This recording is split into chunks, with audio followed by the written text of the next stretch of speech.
Assalamualaikum. So today's topic of discussion is UTIs. UTI stands for urinary tract infection.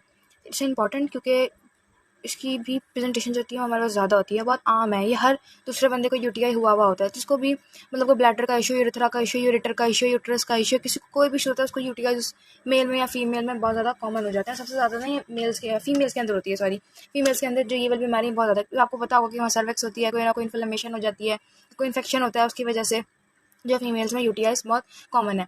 अब हम लोग इनको किस तरीके से पढ़ेंगे।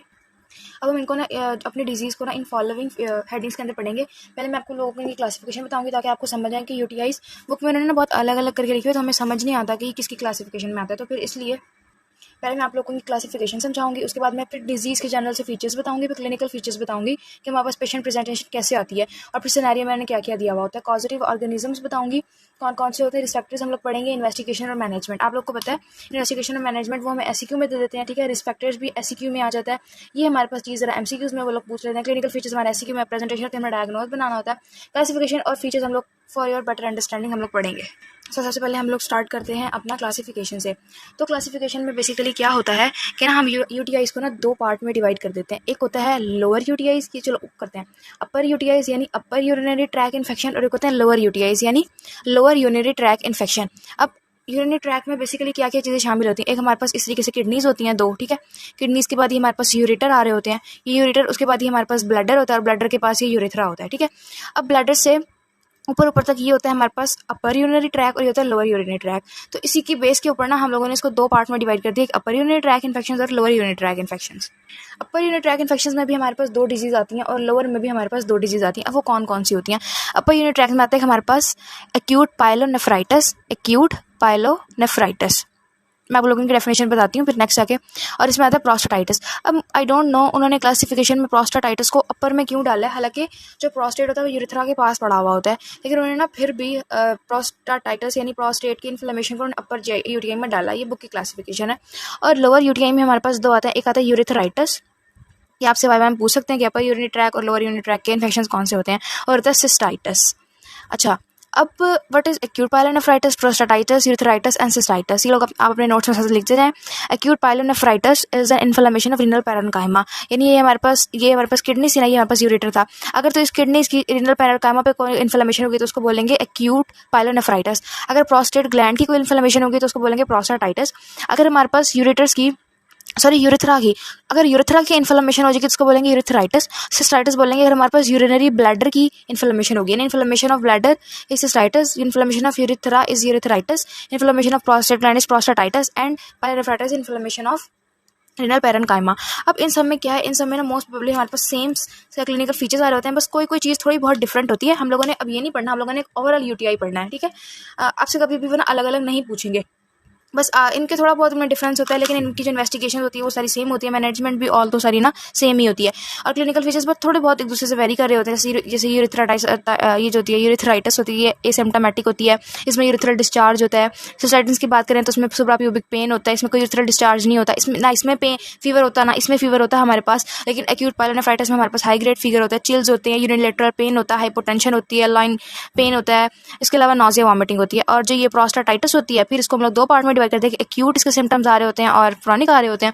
अच्छा, एक्यूट में वो फीवर, सुराप्यूबिक पेन और इजैकुलेशन, डायसूरिया और प्रोस्टेटिक टेंडरनेस। और अगर इसकी क्रॉनिक हम लोग बात करें तो ऑब्स्ट्रक्टिव ब्लैडर और ड्रिबलिंग ऑफ यूरिन। यही सेम इन सब की इन्वेस्टिगेशंस वही हम लोग यूरिनलाइसिस कराएंगे, एब्डोमिनल एग्जामिनेशन, डीआरई, साइटोस्कोपी, और मैनेजमेंट वही ट्राइथोमाइसिन, नाइट्रोफ्यूराटोन। ये जो हल्का सा ना इसका एक ओवरव्यू हो गया। मैंने आप लोगों को ना जनरल पढ़ाना यूटीआई, क्योंकि सिनेरियो आता है हमारा यूटीआई का, कि यूटीआई का जब सिनेरियो आएगा तो हम लोग उसको डायग्नोस करके उसकी इन्वेस्टिगेशन और मैनेजमेंट कैसे लिखेंगे, क्योंकि हमसे वो अलग अलग नहीं पूछेगा। और अगर लेट सपोज वो अलग अलग पूछ भी ले तो मैंने आप लोगों को क्लिनिकल फीचर्स बता दी, आप लोग उससे अपना आसानी से जो है वो अपना डायग्नोस बना सकते हो। अब हम लोग मूव करते हैं, पहले अब हम लोग क्लासिफिकेशन हम लोगों ने पढ़ ली, समझ ली, चलते हैं अपनी फीचर्स के ऊपर। एक तो ये हमारे पास कॉमन डिसऑर्डर है, ठीक है, बहुत आम बीमारी है। दूसरी बात ये कि फीमेल्स के अंदर ज़्यादा होती है ओवर एज ऑफ 40 और जो ओवर एज ऑफ 20, यानी वो फीमेल्स जो 20 साल से ज़्यादा होती हैं उनके अंदर जो है ये कॉमन हो जाती है, कि फीमेल्स के अंदर होती है। और ये क्यों होती है, ये कॉज करती है बू। अगेन व्हाट इज बू? बू इज ब्लैडर आउटलेट ऑब्स्ट्रक्शन। जो यूटीआईज होते हैं ना, यूटीआईज ब्लैडर आउटलेट ऑब्स्ट्रक्शन जो है वो कॉज कर देते हैं। अच्छा, अब ना यहाँ पर एक क्वेश्चन आता है और वो क्वेश्चन ये होता है हमारे पास कि why UTIs are common in female. तो 2-3 वजहों की वजह से ना फीमेल्स में ना ये बहुत ज़्यादा कॉमन है। पहली बात, जो फीमेल्स का यूरिथ्रा होता है वो बहुत शॉर्ट होता है, यानी एक रीज़न होती है कि शॉर्ट यूरिथ्रा होता है। दूसरी बात आ जाती है कि जो फीमेल्स होती है ना, आपको पता है उसके अंदर प्रोस्टेट ग्लैंड नहीं होता। फीमेल्स के अंदर प्रोस्टेट ग्लैंड सिर्फ हमारे पास मेल्स के अंदर होता है। तो जो प्रोस्टैटिक सिक्रीशंस होती है ना, वो बैक्टीरियाइडल होते हैं, बैक्टीरिया को मारती हैं। अब फीमेल्स के अंदर ऑल दो प्रोस्टेट ग्लैंड नहीं होता, तो इस वजह से जो है ये प्रोस्टैटिक सिक्रीशंस भी नहीं होती, और अगर सिक्रीशंस नहीं होती तो कोई प्रोटेक्टिव मैकेनिज्म नहीं होता, इस वजह से हमारे पास इन्फेक्शन हो जाता है। नंबर 3 में माइनर यूरिथ्रल ट्रॉमा हो जाता है ड्यूरिंग इंटरकोर्स, यानी माइनर यूरिथ्रल ट्रॉमा हो जाता है ड्यूरिंग इंटरकोर्स। अब इससे हमारे पास क्या होता है, जो बैक्टीरिया होता है ना वो ट्रांसफर कर जाता है फ्रॉम पेरिनियम टू ब्लैडर। इस वजह से इन 3 वजूहात की वजह से जो फीमेल्स हैं उनके अंदर UTIs are most common. Next move करते हैं, हम लोगों ने क्लासिफिकेशन पढ़ ली, फीचर्स पढ़ लिए, क्लिनिकल फीचर्स पढ़ते हैं अब हम लोग। अब क्लिनिकल फीचर्स में ना इसके, अब आप लोगों ने इसको गौर से सुना क्योंकि वो इसी तरीके से सिनेरियो में देते हैं। एक आता है इसमें फ्रीक्वेंसी का मतलब होता है कि एक दिन में एक पेशेंट को अगर 2 बार यूरिन आ रहा है तो वो 4 दफ़ा आएगा, यानी मामूल से ज़्यादा अगर यूरिन आए। फ्रीक्वेंसी ऑफ मिक्चुरेशन, दूसरी अर्जेंसी, मतलब बहुत ज़्यादा जल्दी हो, इवन के वॉशरूम करीब भी हो लेकिन उससे ना फिर भी ना रोका ना जाए, ठीक है, उसको बोलते हैं अर्जेंसी। इसके अलावा डायसूरिया हो, डायसूरिया में हमारे पास क्या होता है, पेनफुल और डिफिकल्ट यूरिनेशन होता है, बहुत मुश्किल से भी यूरिन पास कर सकता है।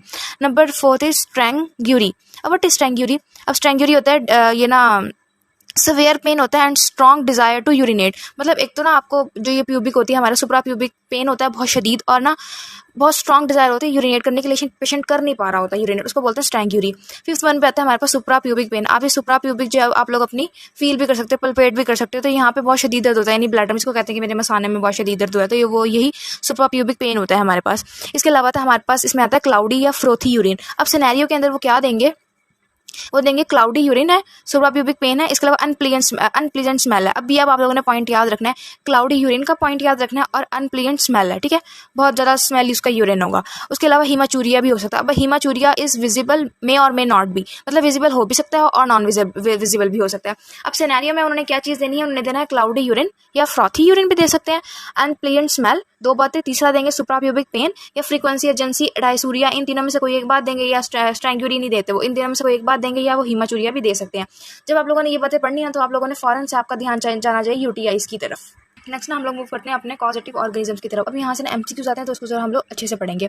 पहला पढ़ना अनकॉम्प्लिकेटेड, कि अनकॉम्प्लिकेटेड कौन से बैक्टीरिया होते हैं जो ये कॉज करते हैं। फिर हम लोग पढ़ेंगे कि कॉम्प्लिकेटेड कौन से बैक्टीरिया होते हैं जो कॉज करते हैं।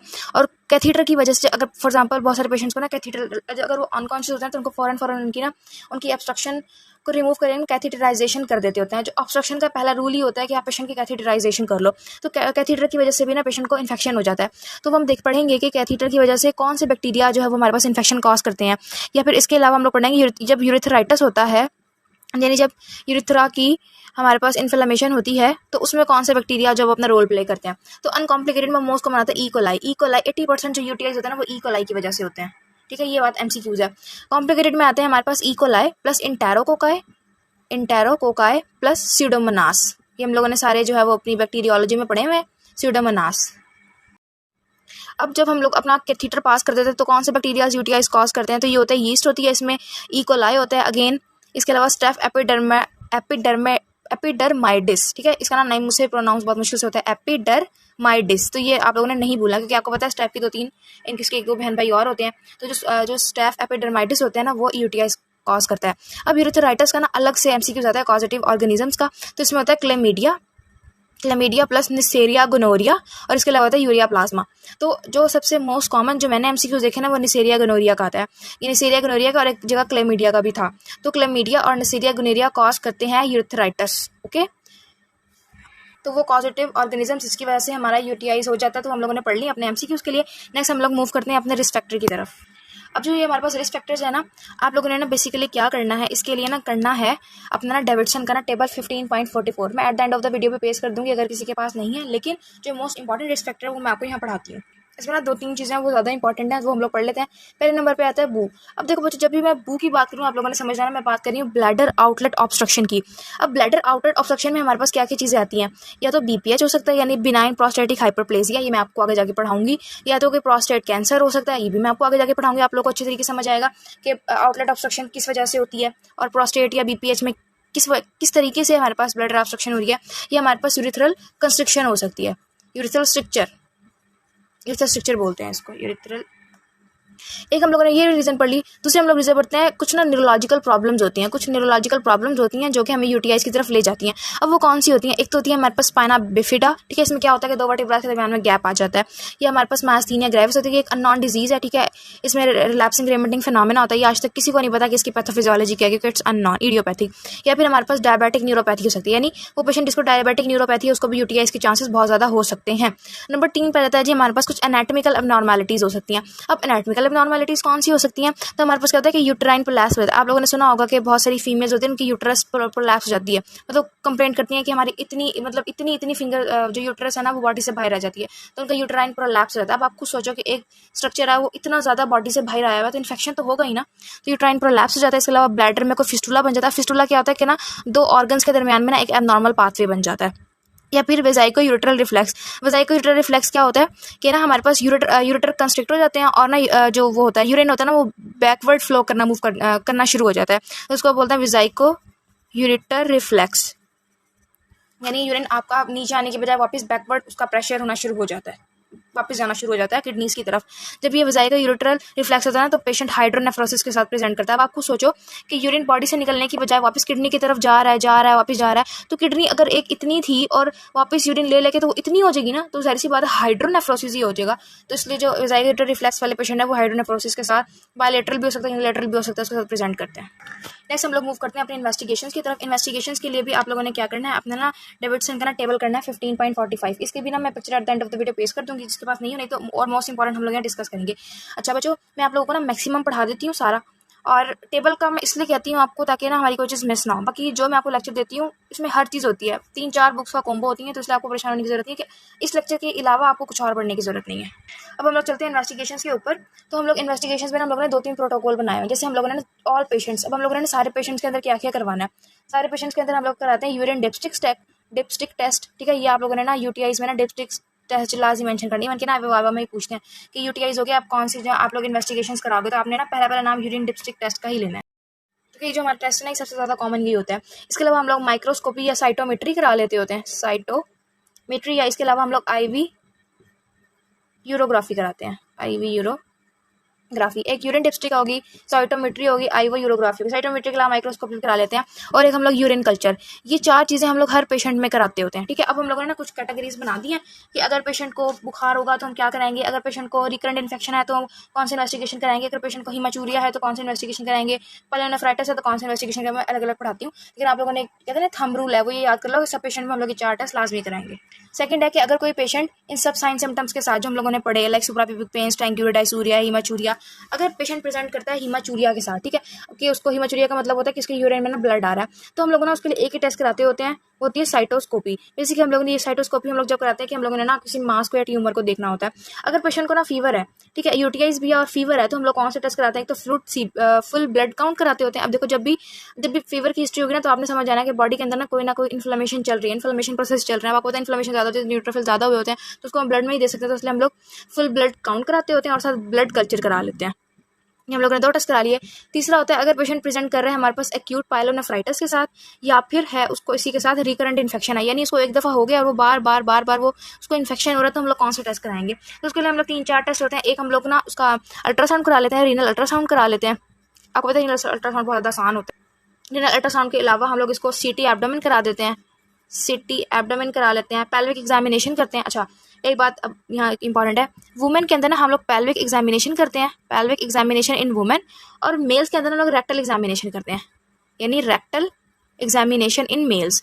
ये आप लोग थंब रूल याद रखना कि फीमेल्स के अंदर पेल्विक की एग्जामिनेशन होती है और मेल्स के अंदर हम लोग रेक्टल की एग्जामिनेशन करते हैं। So here we done with our investigation. अब लास्ट पोर्शन रह गया मैनेजमेंट, हम जल्दी से पढ़ लेते हैं।